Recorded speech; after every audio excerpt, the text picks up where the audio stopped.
Hello mga mi, naka-ready na ba ang regalo nyo para sa Christmas party ng anak nyo? Kasi ako mga mi, nag-order lang ako sa online. Mas maganda pang sa online kaysa pupunta ka pa ng mall. Malapit na kasi ang Christmas party ni GB mga mi, kaya i-ready ko na ang aking pamigay na regalo para sa mga classmates niya. Hindi naman lahat mga mi bibigyan ko kung sino lang yung gusto niyang pagbibigyan.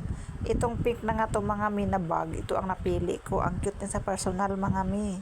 Ang liit nga lang niya, bagay lang din sa isang bata. Piling ko magustuhan to sa bibigyan ni JB. Ay!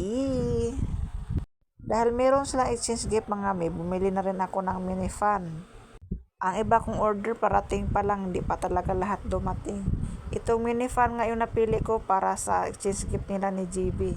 Kahit medyo mahal, okay lang. Minsan lang naman ang maging Christmas. Kasi ang Christmas mga mi, para naman talaga sa mga bata at hindi para sa matanda. Kaya feeling ko matutuwa ang pagbibigyan ni GB nito at maging masaya siya dahil gamit na gamit siya pag summer.